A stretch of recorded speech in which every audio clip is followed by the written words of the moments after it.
Bonjour tout le monde, bienvenue sur Art & Love. Donc aujourd'hui je suis en compagnie de Rebecca et donc aujourd'hui nous allons évoquer le féminin sacré, comment révéler sa féminité au service de l'amour de soi et du coup du fait d'être attractive, magnétique.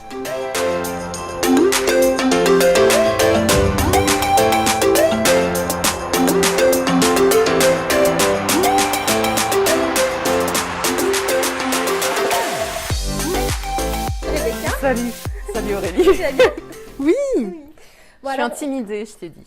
Ouais, voilà, bon, Rebecca sort de sa zone de confort aujourd'hui, donc c'est Ouais, c'est vrai. l'immense Ah là là. plaisir, donc c'est plutôt super. Merci. Merci. Non, c'est Bah, vrai. merci à toi. Et donc, alors Rebecca, est-ce que en quelques mots tu peux te présenter en fait, tout simplement? J'habite en Loire-Atlantique depuis 2015. Avant, j'étais en Île-de-France. D'accord. Voilà. J'ai 42 ans. Je suis chanteuse professionnelle. Et puis, j'ai été prof de chant pendant 12 ans. Ok. Et je suis formée à l'art-thérapie, à la sophrologie, à la relaxation. Voilà. Et je crois aussi que tu es coordinatrice Oui, d'un c'est réseau vrai. d'entrepreneurs Oui. Femmes de Bretagne. Ouais, c'est ça, ouais.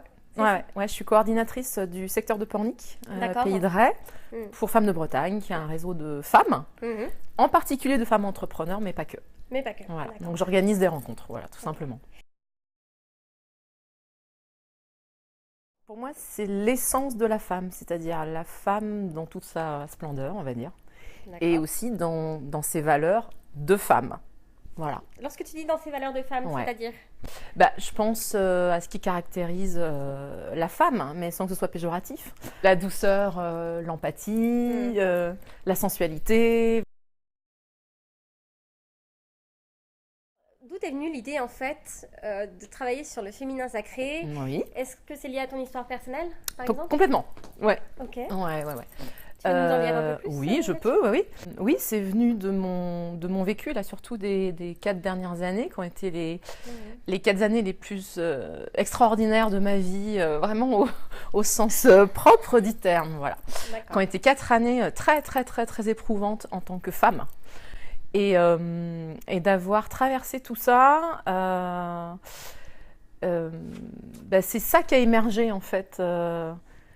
La libération, l'épanouissement, avoir envie d'être pleinement moi-même et d'être enfin la femme que peut-être j'aurais toujours dû être. Ok. Voilà. Et que je n'arrivais pas à incarner et que tout le monde voyait, en fait. Voilà, ça, c'était très paradoxal aussi. En fait, pendant des années, les gens voyaient des choses de moi qui me renvoyaient. Comme quoi, par exemple? Est-ce que tu pourrais citer un ou deux exemples? Comme le fait qu'on me percevait beaucoup comme une sorte de femme fatale, Oui. voilà, et je n'assumais pas cette chose-là, je ne l'incarnais pas, c'était impossible pour moi parce que j'étais verrouillée de l'intérieur, j'étais avec plein de freins, plein de blocages, un vécu qui faisait que, voilà. Et donc, d'avoir traversé tout ça et d'avoir beaucoup travaillé sur moi, fait que petit à petit, peut-être que je suis en train de devenir effectivement cette femme fatale. Et d'avoir côtoyé aussi dans toutes ces difficultés des femmes aussi qui avaient traversé les mêmes choses que moi. Alors, sans rentrer dans ta vie privée si tu ne le souhaites pas, mais est-ce qu'il y a des types d'événements particuliers?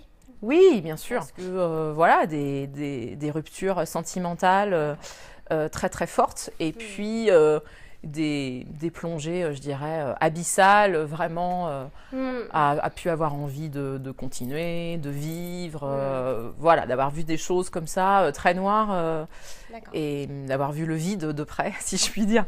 Oui, donc les ruptures, les changements de repères avec plusieurs déménagements aussi, et le fait de se retrouver seule, à devoir s'assumer et poursuivre la route sans plus personne à ses côtés.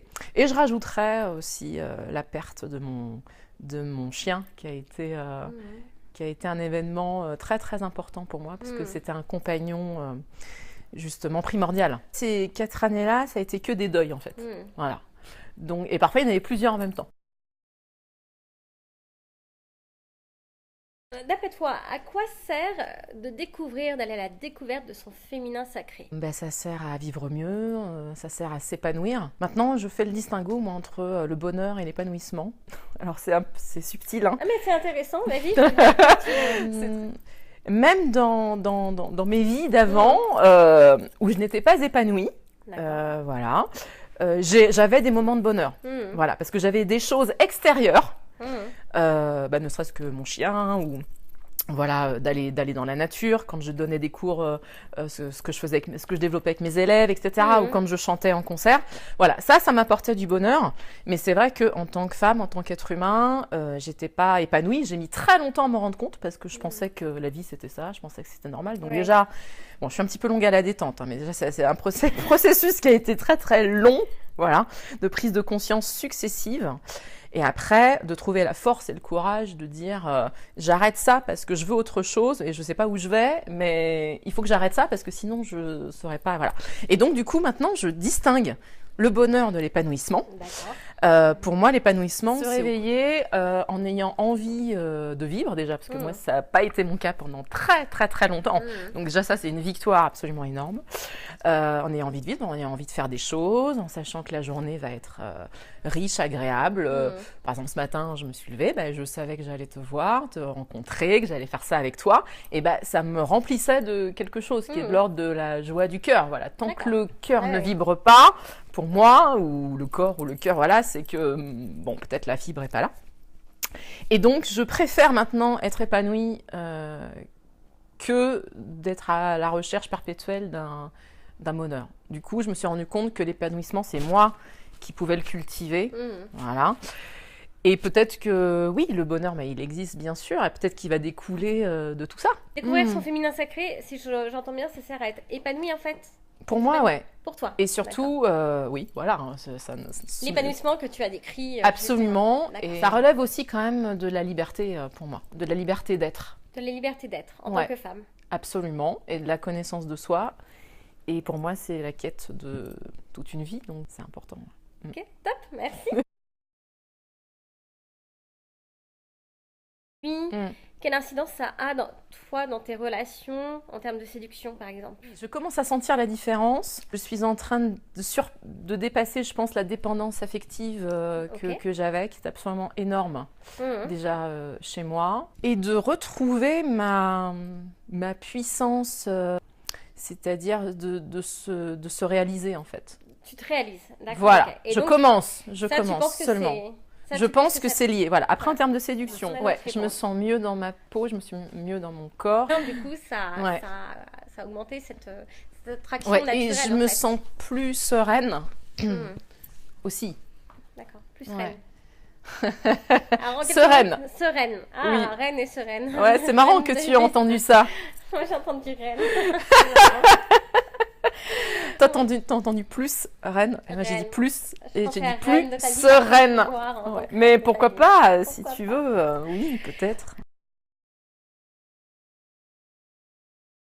Alors, petite dernière question, est-ce que tu aurais concrètement un ou deux outils que tu pourrais proposer aux personnes qui vont regarder cette vidéo pour mettre en place, pour travailler leur féminin sacré, leur puissance féminine? J'ai recommencé à prendre soin de moi. Ah, super clé ça, prendre soin de soi. Voilà, alors il y a quelque chose que j'ai fait par exemple, c'est que j'ai viré tous les vêtements dans lesquels je ne me sentais pas jolie, ni féminine, ni femme, ni attractive.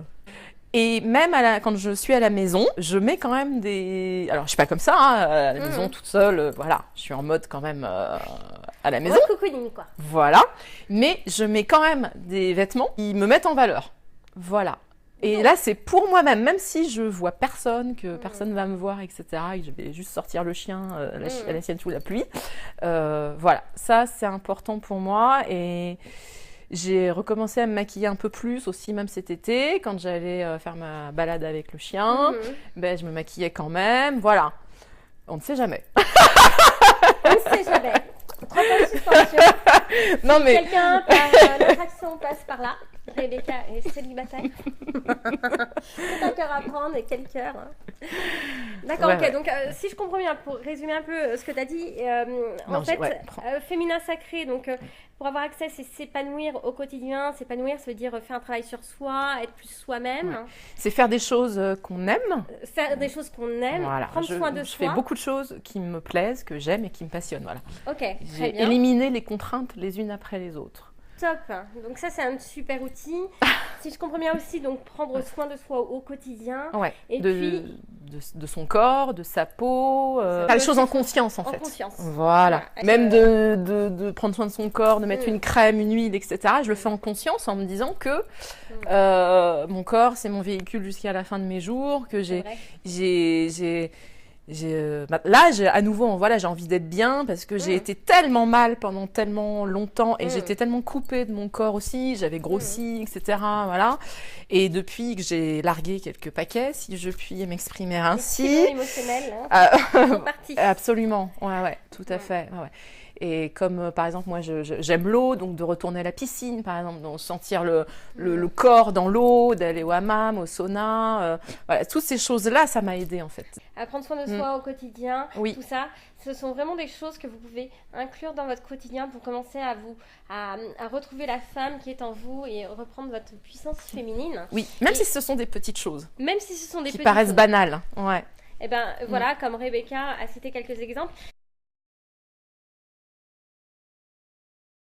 Est-ce que lorsqu'on prend trop après sa puissance féminine, on n'est pas déséquilibré vis-à-vis de ton yang, qui est important finalement aussi? Comment tu gères l'équilibre entre ton yin et ton yang? Je ne sais pas si je le gère. Alors, par contre, je me suis rendu compte que je suis passée par des états où j'avais, je veux dire, une espèce de force masculine qui était montée à la surface en moi à certains moments. Je pense parce que j'ai été à un moment donné en face d'un homme qui se positionnait pas véritablement. Voilà. Ce qui fait que ma part masculine a pris un espèce d'ascendant. Voilà. Et c'était pas une belle période du tout pour moi. Donc ça se manifestait par de l'agressivité alors que fondamentalement je suis plutôt quelqu'un de doux. Voilà, des joutes verbales, voilà, un peu de provocation, de se positionner, même physiquement, etc. Ça a été une période très, très, très, très dure de ma vie où je me suis vraiment demandé qu'est-ce que je faisais, où j'en étais. Et justement, par rapport à ma féminité, ça me questionnait énormément parce que je voyais bien que j'avais une espèce de quelque chose qui était plus fort que moi et qui était qui avait une essence masculine, voilà. Donc là, pour le coup, il y avait un déséquilibre. Justement, voilà, je suis dépassée un peu. Et finalement, grâce à la solitude, en fait, je me sers beaucoup de la solitude pour réfléchir sur ma vie. Je me sers beaucoup de la nature pour ça. Je vais beaucoup marcher au bord de la mer. Ici, c'est magnifique pour ça.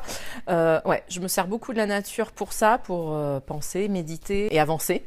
Et cheminer. Et c'est d'avoir quitté cet homme qui a fait que cette chose s'est rééquilibrée. Donc apparemment, peut-être l'association des deux, voilà, ça ne fonctionnait pas. Donc oui, effectivement, ces forces-là, elles peuvent être déséquilibrées. Et justement, le travail sur le féminin sacré, ça permet de retrouver cet équilibre, que la femme soit vraiment femme, que l'homme soit vraiment homme, mais dans ce qu'il y a de plus beau et de meilleur en chacun. Justement, ça va être le sujet de la prochaine interview sur le leadership féminin, finalement, comment concilier, vous allez voir, cette partie féminine, ce féminin, avec cette énergie aussi yang qui est nécessaire. En tout cas, Rebecca, écoute, merci beaucoup pour d'avoir traité ce sujet. Merci à toi. Tu le représentes très très bien. Merci. Voilà, c'est vrai. Et donc, écoutez, si vous voulez retrouver Rebecca, les liens seront en dessous de la vidéo. Ceci dit, où est-ce qu'on peut te retrouver dans les prochains jours? Il y a des concerts de prévus jusqu'à la fin de l'année, au mois de janvier aussi. Il y a un site où on peut te trouver. Absolument. Je le noterai. Oui. Je noterai tout ça. De toute façon, si vous êtes dans le coin et que vous voulez retrouver Rebecca. Et puis, autrement, as-tu une autre actu, des projets en cours? Ouais, en ce moment, je suis au théâtre aussi. Je suis sur scène au théâtre avec une troupe qui s'appelle Cabarets. Et puis, toujours donc, ton activité où tu montes des ateliers pour le réseau Femmes de Bretagne. Rebecca, merci beaucoup. Merci à toi, Aurélie. Et puis, écoutez, prenez tous les bons conseils de Rebecca. Je vous retrouve très bientôt. Et d'ailleurs, avec Rebecca pour une prochaine interview. Et en attendant, écoutez, passage à l'action. C'est obligé. À très bientôt sur Art & Love.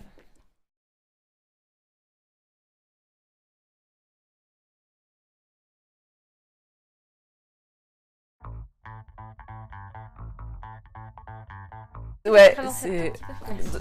Je me rapproche de la lampe. Hein. Rebecca est une lumière. Voilà, merci Aurélie. Bonjour Rebecca. Ouh là là. Salut Rebecca. Ouais. Alors, Voilà, mais ça va passer. Oui. Voilà, je vais respirer. Donc, un terme de séduction. Comment tu vas dire? tu peux entrer avec Ouais, oui, je commence. Évidemment, Oui, c'est bon. En tout cas, c'est son premier tour, d'accord. Quand je suis sous la douche, par exemple, et on sait quand même quand on est une femme, et c'est pas pareil bien quand sûr. on est un homme, quand même. Voilà, donc